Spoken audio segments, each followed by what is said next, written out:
जय जय श्री राधा रमण, जय जय नवल किशोर,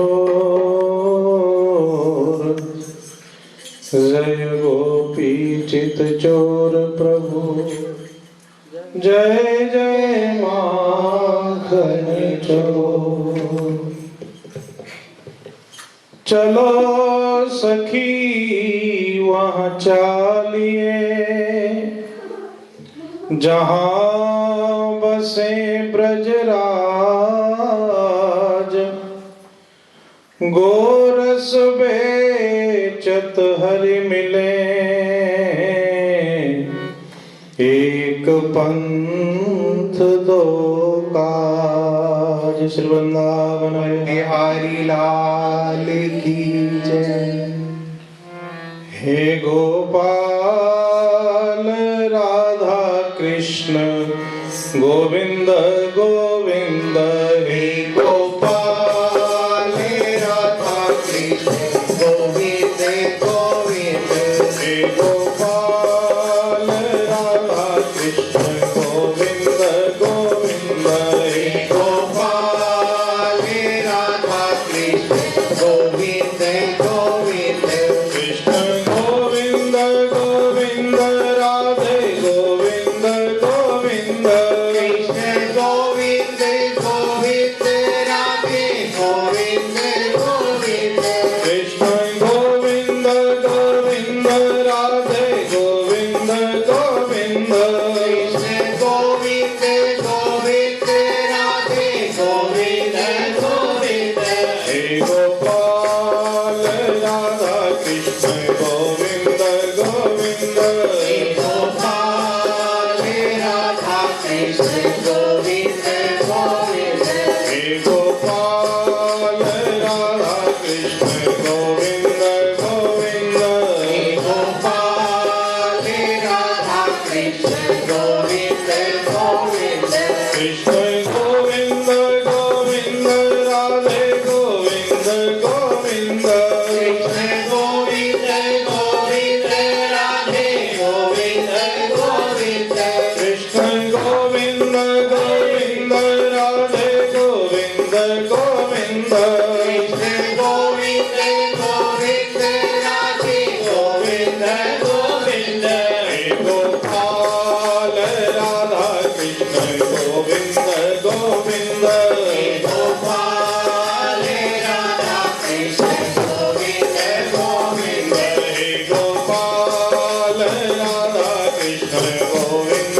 गोविंद, हे गोपाल राधा कृष्ण गोविंद गोविंद, कृष्ण गोविंद गोविंद राधे गोविंद गोविंद, कृष्ण गोविंद गोविंद राधे गोविंद गोविंद, कृष्ण गोविंद गोविंद राधे गोविंद गोविंद, कृष्ण गोविंद गोविंद राधे गोविंद गोविंद, हे गोपाल राधा कृष्ण गोविंद गोविंद, हे गोपाल राधा कृष्ण गोविंद गोविंद, हे गोपाल राधा कृष्ण गोविंद गोविंद, हे गोपाल राधा कृष्ण गोविंद गोविंद, हे गोपाल राधा कृष्ण गोविंद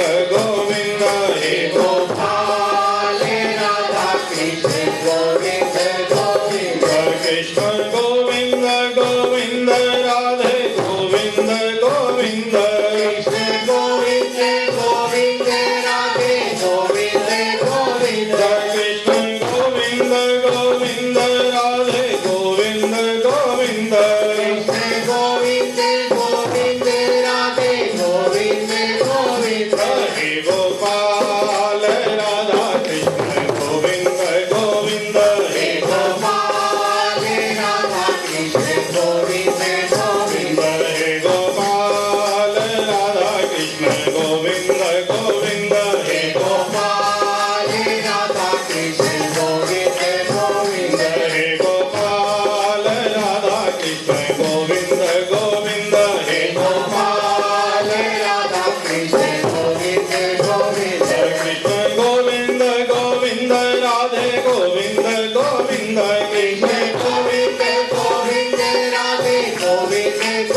कृष्ण गोविंद गोविंद राधे गोविंद गोविंद कृष्ण गोविंद गोविंद राधे गोविंद गोविंद हे गोपाल राधा कृष्ण गोविंद गोविंद हे गोपाल राधा कृष्ण गोविंद गोविंद हे गोपाल राधा कृष्ण गोविंद गोविंद हे गोपाल राधा कृष्ण गोविंद गोविंद हे गोपाल राधा कृष्ण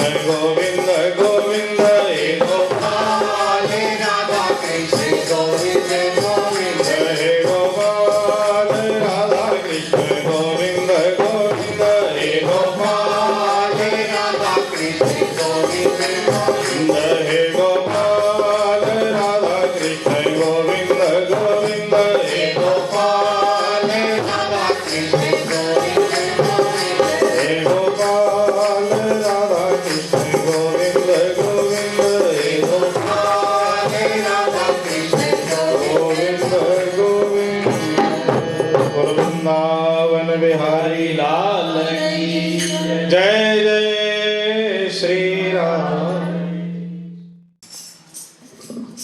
भगवान की बहुत कृपा है कि आप सब लोग उन्हीं के दरबार में आकर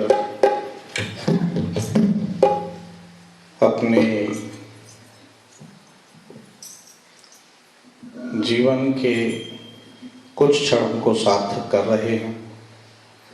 और आज का तो वैसे दिन जो है बड़ा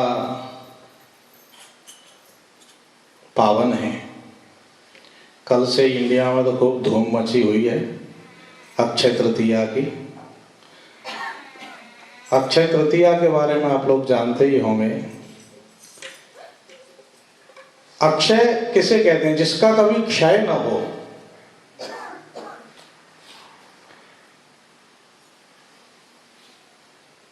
तो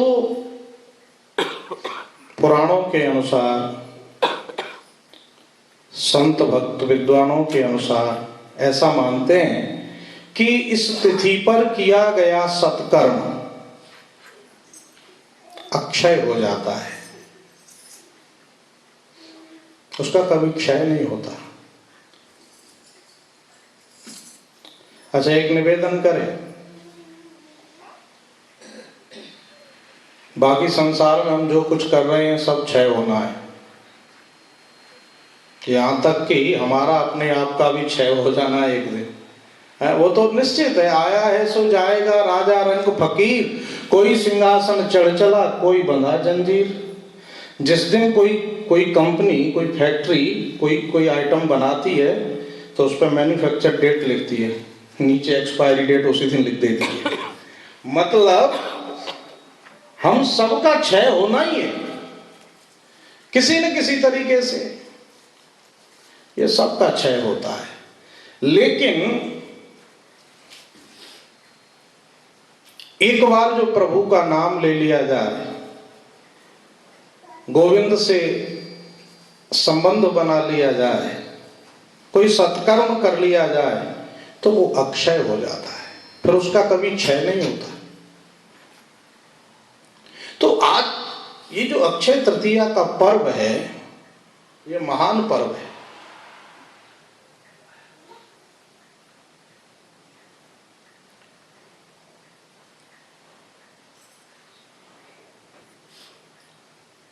जो प्रभु के प्रति किया गया सत्कर्म है वो अक्षय हो जाता है।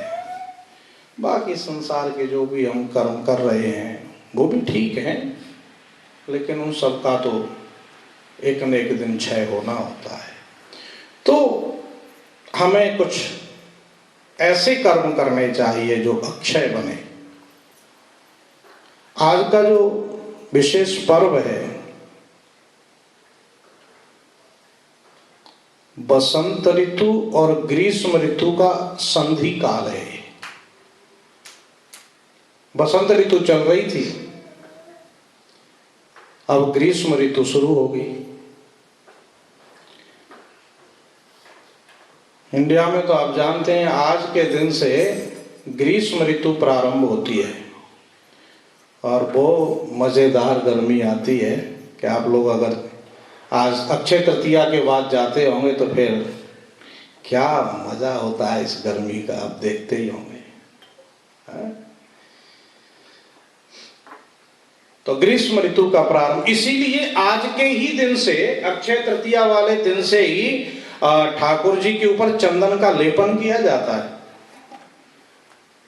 आप जाते होंगे तीर्थों में, वृंदावन में जाते होंगे तो आज के दिन तक चंदन का टीका लगाया जाता है, लेकिन पूरे शरीर पर नहीं। लेकिन आज के दिन से लकड़ी से लोग, भक्त लोग, सेवक लोग चंदन घिसते रहते हैं। चंदन की लकड़ी घिस घिस के और बढ़िया खूब सारा इकट्ठा कर लेते हैं और फिर ठाकुर जी के पूरे विग्रह पर चंदन का लेप किया जाता है जिससे शीतलता प्राप्त हो।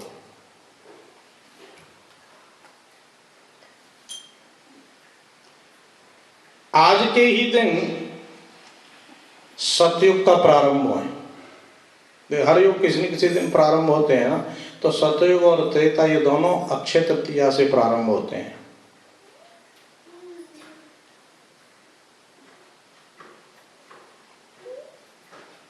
भगवान नर नारायण का जो प्राकट्य हुआ ना, वो भी आज के ही दिन हुआ, अक्षय तृतीया को। सहस्त्र कवच असुर का उद्धार किए और हम लोगों के कल्याण के लिए, जगत के कल्याण के लिए भगवान नर नारायण बद्रीनाथ में तपस्या कर रहे हैं आज तक। इसलिए आज ही के दिन बद्रीनाथ के कपाट खुलते हैं। भगवान बद्रीनाथ के कोई दर्शन करने के लिए जाना चाहे तो आज के बाद ही जा सकता है, आज तक कपाट बंद रहते हैं। यानी मनुष्यों को जो बद्रीनाथ का दर्शन करने का सौभाग्य प्राप्त होता है वो अक्षय तृतीया से प्रारंभ होता है और ये 3-4 महीने बस ये दर्शन होते हैं, बस उसके बाद कपाट बंद कर दिए जाते हैं। फिर तो देवता ही सेवा में रहते हैं। तो चारों धामों के जो दर्शन है वो अक्षय तृतीया के बाद ही होते हैं। गंगोत्री, यमुनोत्री, बद्रीनाथ, केदारनाथ।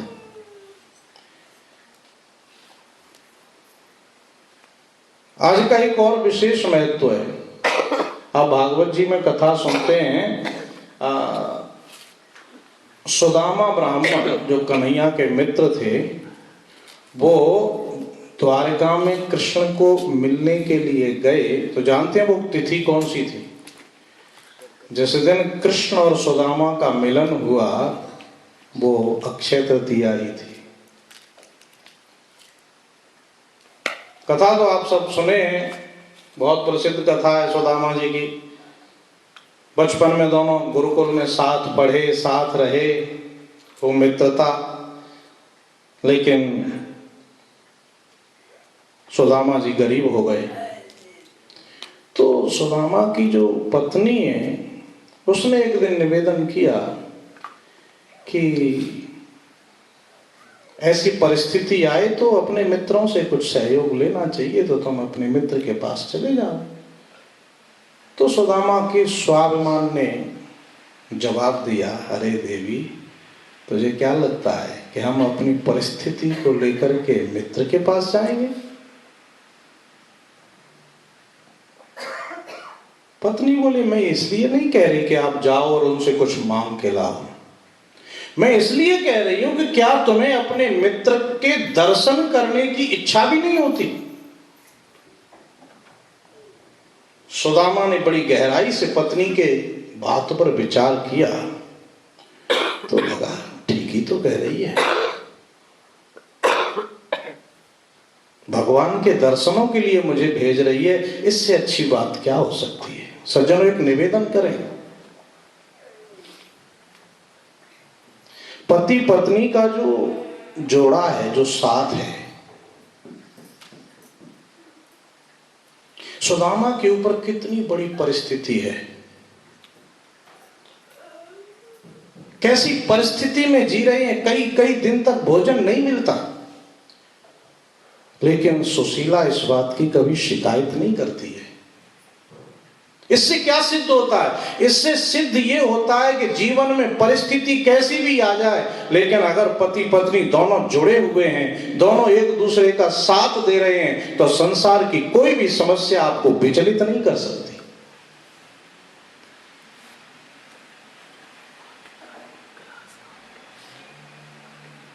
पति के मन में कोई दुविधा उठे, पत्नी का साथ हो, और पत्नी के मन में अगर कोई दुविधा उठे तो पति का साथ हो। भाग्यशाली होते हैं वो लोग जिनकी पत्नी या पति हमेशा साथ खड़े रहते हैं। तो सुदामा ने विचार किया, भगवान के दर्शन के लिए ही तो कह रही है, कोई गलत जगह पे जाने को थोड़ी कह रही है। अगर पत्नी मंदिर जाने की बात करे तो खुश होना चाहिए, या पति मंदिर जाने की बात करे तो खुश होना चाहिए। कम से कम एक जाएगा तो दूसरा भी जाएगा। ऐसा नहीं पति तो कह रहा चलो मंदिर चलते हैं, वो पीछे से नाराज हो, अच्छा आज का ही तो दिन मिला है, तुझे मंदिर सूझ रहा है, पता नहीं घर की साफ सफाई करनी है, कितना सारा काम पड़ा हुआ है,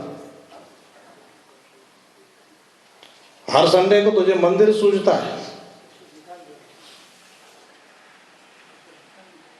कई बार ऐसी विचित्र परिस्थिति देखी जाती है कि एक जाना चाहता है मंदिर, दूसरा जाना चाहता है सिनेमा। तो कह रही मैं कैसे ने वह बेर केर को संग, बेडोलत रस आपने बिन के फाटत अंग। केले के पेड़ के बराबर में बेर का पेड़ खड़ा हो जाए, आप जानते हैं ना बेर का पेड़ कांटे होते हैं उसमें।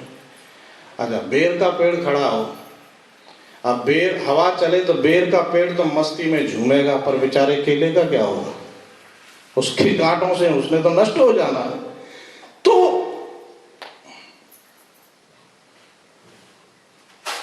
पहली बात, भगवान केले के बराबर में बेर न लगाए, अगर लग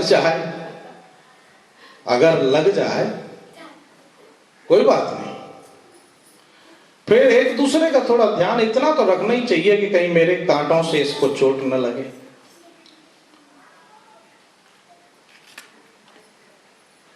तो इतनी भीषण परिस्थिति सुदामा के जीवन में, लेकिन एक बार भी सुशीला ने यह शिकायत नहीं करी, तू इतना पढ़ा लिखा, इतना विद्वान, कुछ कमाता धमाता तो है नहीं, और अगर कुछ कमाना धमाना था नहीं तो ब्याह करके मेरी काय को जिंदगी बर्बाद कर दी। कभी शिकायत नहीं। अगर निवेदन किया तो सिर्फ ये कि क्या तुम्हारे मन में ठाकुर जी के दर्शन की इच्छा नहीं होती, इसलिए कह रही हूं कि जाओ और प्रभु का दर्शन करके आओ। सुदामा के मन में कृष्ण प्रेम की हिलोरें उठने लग गई। ठीक ही तो कह रही है, हमें जाना चाहिए। तो बात आई, जाऊंगा कैसे, क्योंकि मित्र के पास में खाली हाथ नहीं जाऊंगा, कुछ लेके जाना चाहिए मुझे, और लेके जाऊं तो क्या भेंट को चारे न चावल तेरे घर में तो चावल भी नहीं है कि 2 मुट्ठी चावल भी ले जाऊं।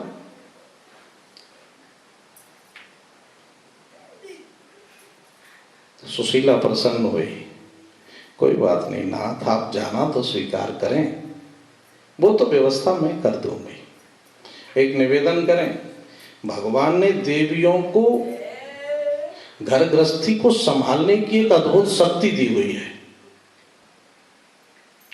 घर में कुछ नहीं है, लेकिन सुदामा को ये नहीं कहा कि नहीं है तो अब नहीं है, बोले नहीं तुम जाने की तैयारी करो, व्यवस्था मैं करती हूं।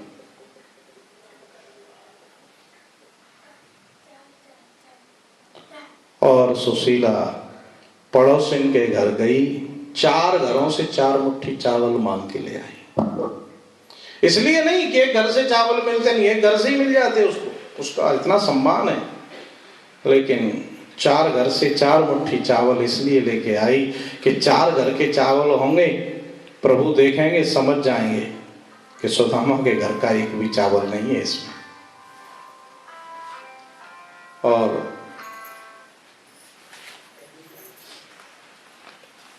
चार मुट्ठी चावल लेकर के आती है घर में, व्यवस्था कर दी।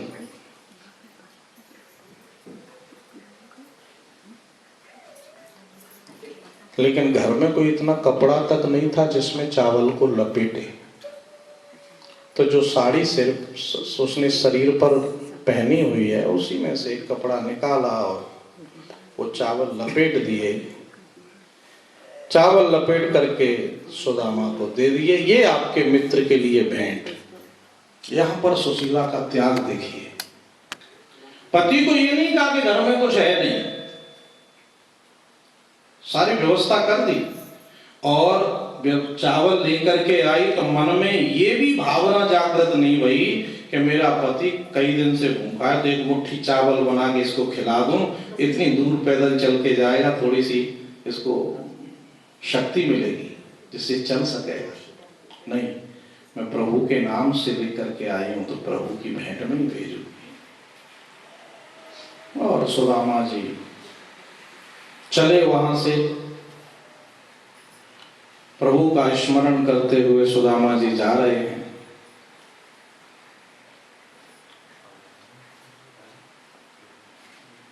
पोरबंदर से द्वारका दूर है। गोविंद का स्मरण करते हुए जा रहे हैं। प्रभु कैसे जाऊं,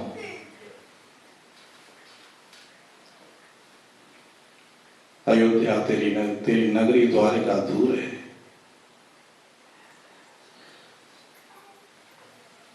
कृष्ण का स्मरण करते हुए सुदामा जी तो चले गए।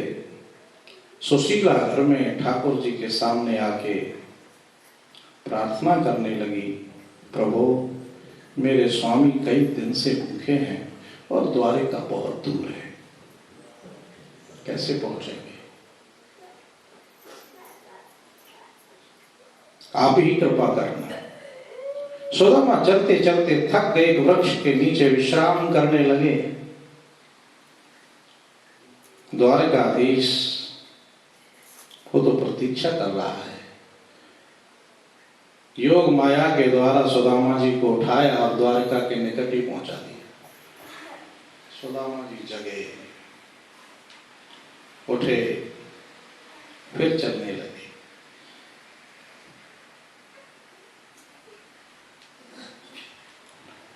अब समुद्र को, उस खाड़ी को पार कैसे करें? तो भगवान ने सोचा मेरे सुदामा को कौन करेगा पार? तो स्वयं भगवान ही नाव और नाविक का रूप धारण करके आ गए। सुदामा जी को नाव में बिठाया, पार कर दिया।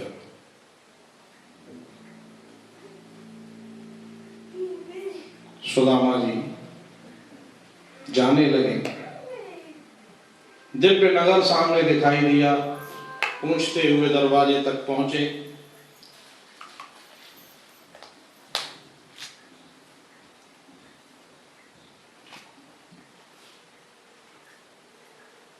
पता लगा कि यही मेरे मित्र कृष्ण का महल है।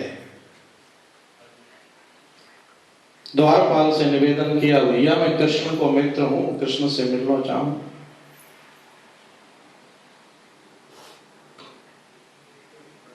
द्वारपाल सुदामा जी को तो वहीं ठहराते हैं और कन्हैया से जाकर के निवेदन करते हैं, प्रभु दरवाजे पर एक ब्राह्मण पधारे हैं, आपसे मिलना चाहते हैं। उसकी परिस्थिति का वर्णन करते हुए कवि नरोत्तम ने लिखा है, किसी सुपगान जगा तन में प्रभु जाने को आए, बसे के ही ग्राम धोती धोती फटी सिलटी दुपटी पायूं पान की नहीं सामा द्वार खड़ो द्विज दुर्बल एक रयो चकिसो वसुधाभिरामा पूछत दीन दयाल को दाम बतावत आपनो नाम सुदामा। दरवाजे पर एक ब्राह्मण है प्रभु, सिर पे पगड़ी नहीं है, चरणों में चरण पादुकाएं नहीं है, एक फटी सी धोती लपेटे है। आपको अपना मित्र बताता है, उसका नाम सुदामा है। जैसे ही सुदामा जी का नाम सुना, मेरे गोविंद से रहा नहीं गया, दौड़ पड़े। छाड़े राज काज ऐसे जी की गति जाने को मेरा सुदामा आ गया द्वारपाल। दौड़ पड़े प्रभु, मुकुट टेढ़ा हो गया, पीतांबर गिर गया। दौड़े दौड़े प्रभु दरवाजे तक पहुंचे और जाकर के सुदामा को हृदय से लगा दिया।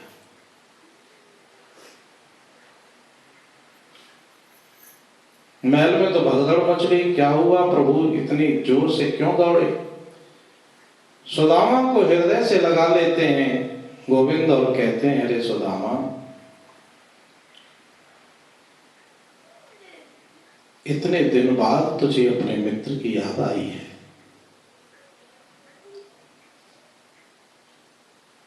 अंदर लेकर के गए, राज सिंहासन पर सुदामा जी को विराजमान किया और स्वयं चरणों में बैठे।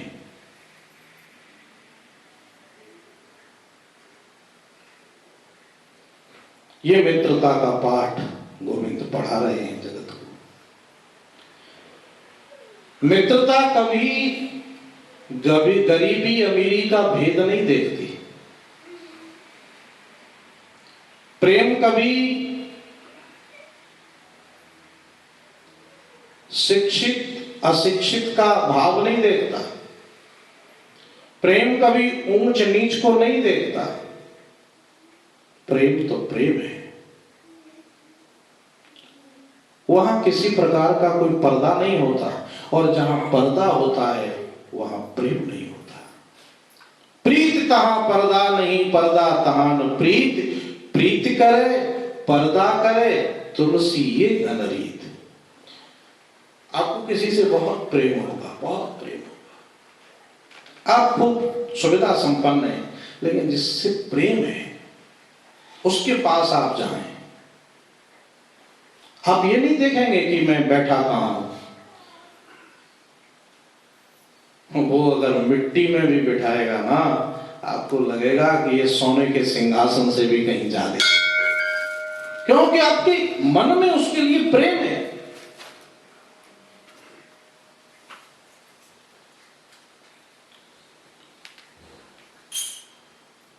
भगवान कृष्ण ने सुदामा जी को सिंहासन पर विराजमान किया।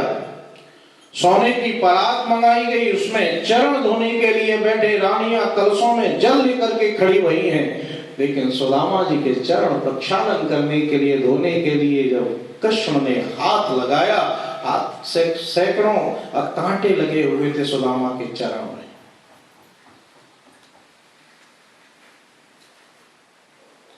प्रभु के नेत्रों से अश्रुपात होने लगा, आंसू बहने लगे। अरे सुदामा, ये क्या परिस्थिति है तेरी? ऐसे बेहाल विवाइन सो पग कंटक जाल लगे पुनि जोए। हाय महादुख पाए सखा तुम आए इते न किते दिन खोए। देख सुदामा की दीन दशा करुणा करके करुणा निधि रोए। पानी परात को हाथ छुओ नहीं, नैनन के जलसों पग धोए। अरे मित्र, ये क्या दशा है तेरी? और प्रभु के नेत्रों से आंसू बह रहे, बस उन आंसुओं से ही सुदामा के चरण धो दिए गए। पानी परात को हाथ छुओ, उस परात के जल से तो हाथ नहीं लगाया। तो बड़ा अद्भुत सुदामा का स्वागत। और सुदामा को 2 लोगों की संपत्ति दे दी बिना बताए सुदामा को। एक और निवेदन करें, प्रेम में आप प्रेमी के लिए, अपने प्रेमास्पद के लिए क्या कर रहे हैं आप उसको बताते भी नहीं, बताना चाहते भी नहीं। वो सच्चा प्रेम है। ऐसा नहीं कि 1 गिलास चाय पिला के फिर 10 बार गाएं, वो प्रेम नहीं है, वो दिखावा है।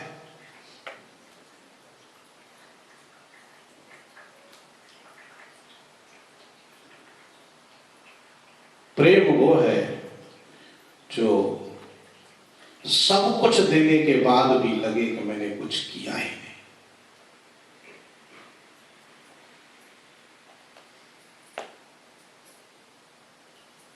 जैसे ठाकुर जी को आरती में कहते हैं, तन मन धन सब तेरा। क्यों कहते हैं? क्योंकि हम इसको प्रेम करते हैं। तो अच्छा, ये बात सिर्फ कहने के लिए नहीं है, मन से मानने के लिए है, प्रभु सब तेरा है। और वास्तव में है भी उसी का। हम मोह बस अपना समझ बैठे हैं।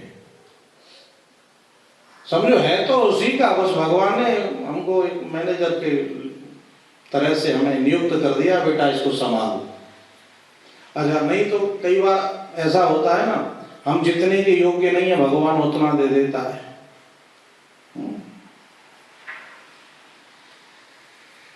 जो पहले दिया है वही कम नहीं है, उसी को निभाने के काबिल नहीं।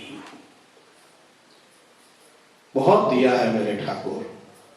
तो हम तो एक मैनेजर की तरह से काम करें, बस ठाकुर जी ने जिम्मेदारी सौंपी है, इसको निभाते चलो। नहीं तो कई बार ऐसा भी होता है, आप खूब बुद्धि लगाते रहते हैं, बहुत कुछ था। ऐसे ऐसे लोग मैंने देखे हैं साहब, क्या से क्या हो गए देखते देखते पता ही नहीं चलता, मिनट में सब चला गया।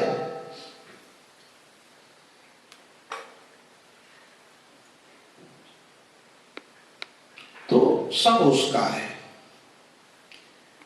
तन मन धन सब तेरा, सब कुछ है तेरा। तो ये भाव हमारे मन में रहना चाहिए। तो इसी प्रकार से जब प्रेमी जिससे प्रेम करता है, उसके लिए सब कुछ करने के बाद भी उसे लगता है नहीं मैंने तो कुछ किया ही नहीं है। तो मैं प्रसंग को ज्यादा न बढ़ाऊं, वो आज का ही दिन है जिस दिन सुदामा जी की भेंट कन्हैया से हुई और वो अद्भुत स्वागत किया। एक और बड़ा सुंदर प्रसंग महाभारत का। आपको पता है, द्रौपदी का वस्त्र बढ़ाने के लिए ठाकुर प्रकट हुए वस्त्र के रूप में। दुशासन साड़ी खींच रहा था। द्रौपदी ने पुकारा, हे कृष्ण द्वारिकावासिन गोविंद, क्या आप मेरी लाज नहीं बचाओगे? तो बसन रूप भई श्याम, कन्हैया ने इतना वस्त्र बढ़ाया, इतना बढ़ाया कि दुशासन खींचते खींचते थक गया।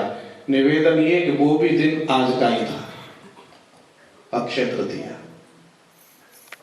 आज के दिन ना, यहाँ पता नहीं, हमारे इंडिया में तो हम देखते हैं माताएं सोना बहुत खरीदती हैं। हाँ, अक्षय तृतीया के दिन आप जाके देखो किसी के तो ज्वेलर की दुकान पर भीड़ लगी होगी, माता बहन होगी। साल में आज के दिन तो जरूर जाएंगे। वैसे भी सोने से तो बहुत प्रेम होता है बहनों को। वो अलग बात है कि ज्यादा सोना आ जाए तो सोना भी गायब हो जाए।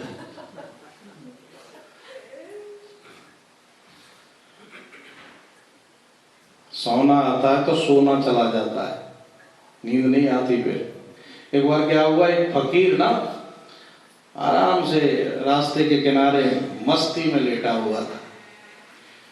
एक राजा वहां से निकल के गया तो राजा ने देखा फकीर बड़ा मस्त है। राजा बड़ा उसको देख करके प्रभावित हुआ, तो राजा ने अपना सोने का हार उतारा, उसको दे दिया। मंत्री को कहा इसको दे दे। तो मंत्री ने जाकर के उसको फकीर को दिया। ले महाराज ने दिया है तेरे लिए। उसने मैं क्या करूंगा भाई इसका। अरे रख ले रख ले, राजा ने खुश होके दिया है, रख दिया। अब राजा तो दे के चला गया, उसने सिर के नीचे रखा और सो गया। अब नींद ना आए, उसे लगी जैसे कोई निकले उसे लगे मेरा हार नहीं ले जाए। अच्छा किसी को पता भी नहीं है किसके पास हार रखा था। कोई फकीर जिसके पास पहनने को कपड़े तक नहीं, कौन सोचेगा इस पे हार रखा होगा। अब कोई बराबर से निकल के भी जाता, उसका ध्यान तुरंत हार। सारी रात हो गई वो नहीं सोया। अब दूसरे दिन राजा टहलने के लिए फिर आया। जैसे ही राजा को देखा वो हार लेकर के दौड़ा दौड़ा गया। महाराज महाराज रुको रुको, क्या बात, बोलिए अपना हार लो। मंत्री बोला क्या बात है। अरे मुझे नहीं चाहिए, इसको ले जाओ ले जाओ। मतलब ये इस हार ने मुझे सारी रात सोने नहीं दिया। क्यों नहीं सोने दिया। अरे इसलिए नहीं सोने दिया, जैसे कोई पास से निकलता मुझे लगता नहीं हार चुराने आ रहा है। तो मतलब ये सोना आता है तो सोना चला जाता है। तो अच्छा आज के दिन सोना क्यों खरीदते हैं, इसका भी एक पौराणिक महत्व है। आज के दिन लक्ष्मी जी ने कुबेर को बहुत संपत्ति प्रदान की, यानी आज के दिन उसको कोषाध्यक्ष नियुक्त किया देवताओं का, कुबेर भंडारी। देवताओं का कैसियर है, सारा संभालता है। वो भी दिन आज का ही था। तो इस प्रकार से बहुत सारे कारण हैं। तो आज का दिन बड़ा ही पावन है। ब्रह्मा जी के एक पुत्र हुए अक्षय, उसका भी आज के ही दिन जन्म हुआ। और एक और बात कहें, जो पुराणों का तिलक कहा जाता है, जिसकी कथा हम लोग बहुत सुनते हैं, उस भागवत पुराण की रचना भी व्यास जी ने आज के दिन से आरंभ कराई थी। तो आज का दिन बड़ा पुण्यशाली है। आज के दिन किया हुआ सत्कर्म अक्षय हो जाता है।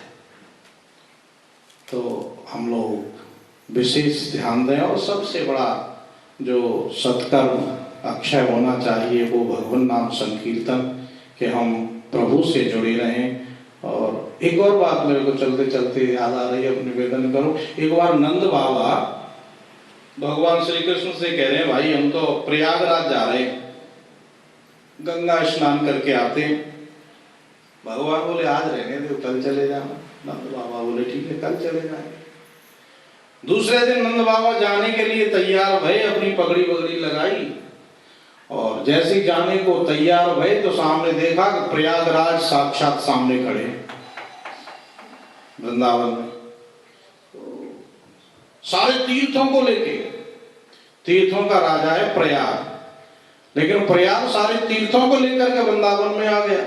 नंद बाबा बोले अरे भाई हम तो प्रयाग आपके यहाँ आ रहे थे, आपके दर्शन करने के लिए, स्नान करने के लिए, आप यहाँ कैसे।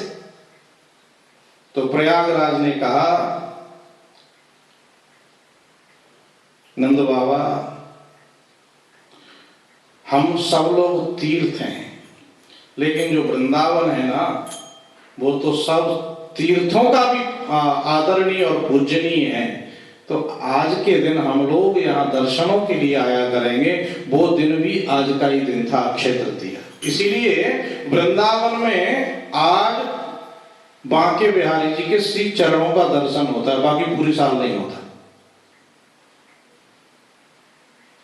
क्योंकि आज सारे तीर्थ वहां आकर के ठाकुर जी का दर्शन करते हैं। तो बाकी ठाकुर के दर्शन होते हैं बाकी साल में, लेकिन आज के दिन श्री चरणों का दर्शन होता है। तो बड़ा महत्व है। आइए हम लोग संकीर्तन के साथ विराम की ओर चलते हैं, समय हो गया। बोलो वृंदावन बिहारी श्री राधे जू को राज धाम वृंदावन में, राधे जू को राज धाम वृंदावन में, राधे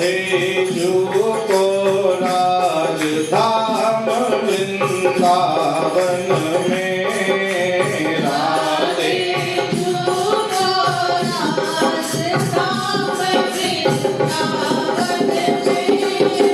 राधे जो को राजधाम वृंदावन में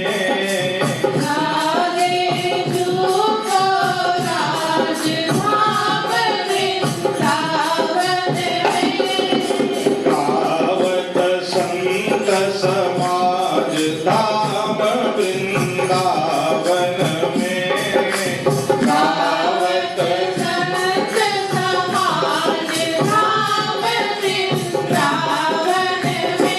श्री राधे जो को राजधाम वृंदावन में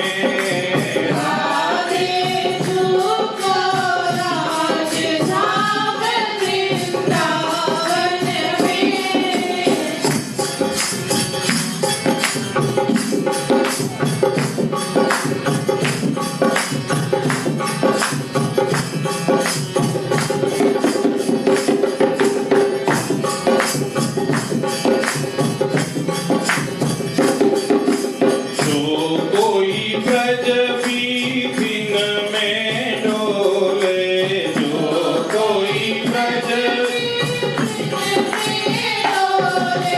जो कोई ब्रज बीथिन में डोले जो कोई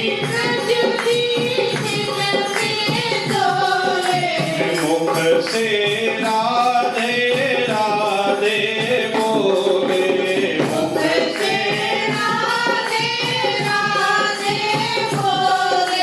गूंजे यही आवाज धाम वृंदावन में गूंजे श्री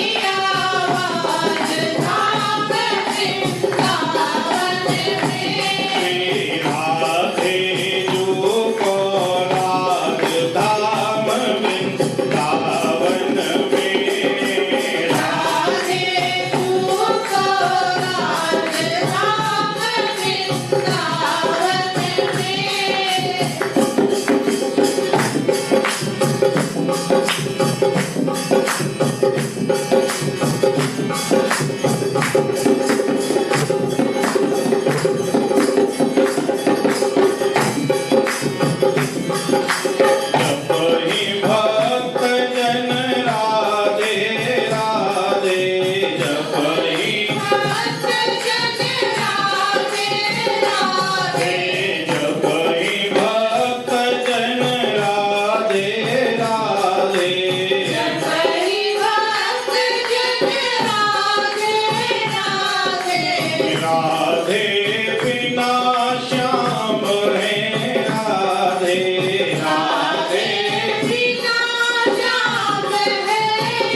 बोल वृंदावन बिहारी लाल जय जय श्री। आवो प्यारे मोहना पलक ढांपुरु तो है ना मैं देखूं और को ना मैं देखूं। वृंदावन बिहारी लाल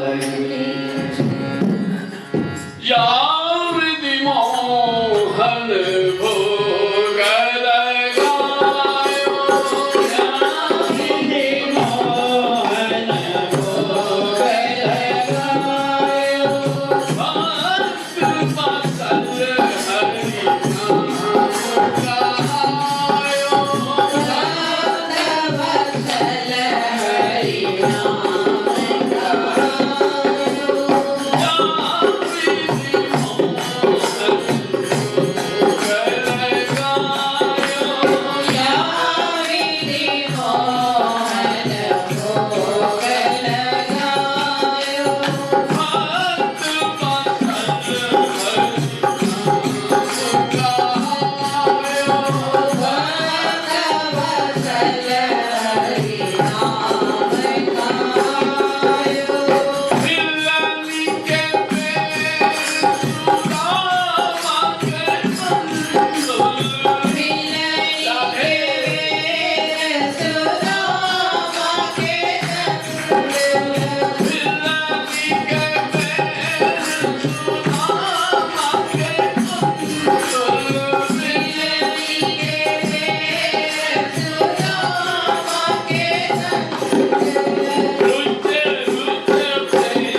दर्श दयो महाराज अज तनु दर्श दयो दर्श दयो महाराज अज तनु दर्श दयो ओ रले मिले आए शरण बिहारी रले मिले आए शरण बिहारी लाखों लाज प्रभु जी हमारी लाखों लाज प्रभु जी हमारी कान पड़े तेरे द्वार अज तनु दर्श दयो कान पड़े तेरे द्वार अज तनु दर्श दयो दर्श दयो महाराज अज तनु दर्श दयो दर्श दयो महाराज अज तनु दर्श दयो बोल दयो महाराज बोल दयो महाराज मंदिर खोल दयो कृष्णावति रामचंद्र भगवान की जय स्वामी कृष्णचंद्र भगवान की जय उमापति महादेव की जय पवन सुत हनुमान की जय बोलो भाई साहब संतन की जय बोलिए श्री सद्गुरु महाराज की जय जयकारा शेरा वाली बोल साचे दरबार की जय जयकारा वैष्णो माई दा बोल साचे दरबार की जय जयकारा चिंतपूर्णी दा बोल साचे दरबार की जय जयकारा लाडाली दा बोल साचे दरबार की जय 80,84 घंटियां वाली माता तेरी सदा जय श्री राम जय